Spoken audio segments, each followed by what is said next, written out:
When you finish working on your project, don't bind off stitches and don't cut the yarn. Then align two sets of live stitches so that the wrong side of the fabric is inside between the layers. And so that the points of the needles and one of the strands are at the right hand side of the work. I'm going to use a strand in a contrasting color to make it easier to see how the seaming works. Then hold the needles in your left hand, push the strand between the layers, and take a crochet hook that is 2 sizes smaller than the needles in your right hand, like this. Then insert the crochet hook from left to right into the first stitch from the tip of the needle that is at the front, this one. Go from left to right, or front to back into the stitch. It's the same thing. Then push the stitch off the needle, slipping it to the crochet hook, like this. Now insert the crochet hook from right to left into the first stitch from the tip of the needle at the back, like this. And also slip it off the needle. As you do that, make sure the working yarn, this blue one in my case, does not get tangled between the slipped stitches. So it should stay down, it shouldn't be in your way. Once you have 2 stitches slipped, it is time to pick up that yarn from between the layers, see? And wrap it around the head of the crochet hook from back to front, like this. Now twist the crochet hook a little bit so that its nose is looking down and can easily catch the strand, and pull the strand through both stitches, just like this.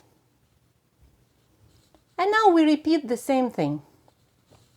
Push the yarn down so it doesn't get in the way. Insert the hook from left to right, front to back, into the first stitch that is on the needle at the front. Then right to left, again front to back, into the first stitch on the needle at the back. Slip those stitches off the knitting needles.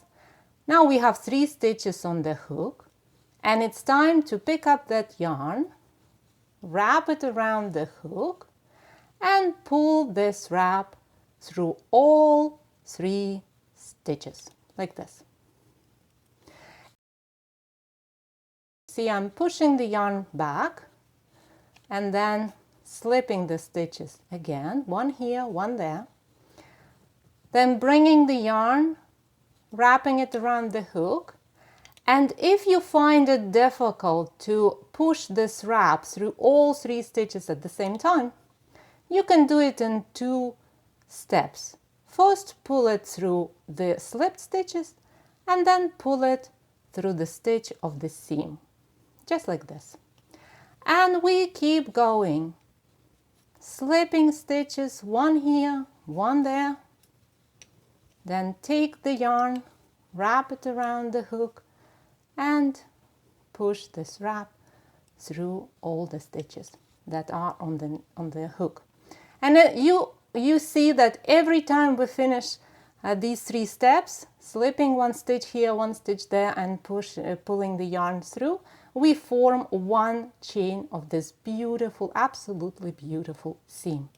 And we keep going until we join all stitches that are sitting on the knitting needles.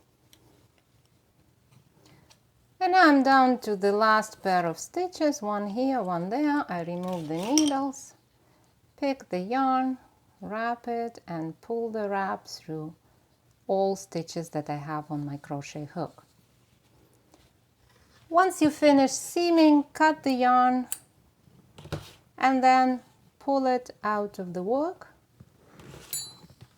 You can cut the other strand as well and simply weave in the tails. And here we go. The 2 sets of live stitches are now joined with a beautiful chain of stitches that is Quite elastic, but not too much. It's not gonna stretch out of shape, which is perfect for shoulder seams and also a great solution for joining pieces of a modular blanket. On the wrong side of the work, this seam looks just like one row of reverse stockinette. So if you are looking for an invisible seam for a reverse stockinette fabric, chain grafting is a great option to consider.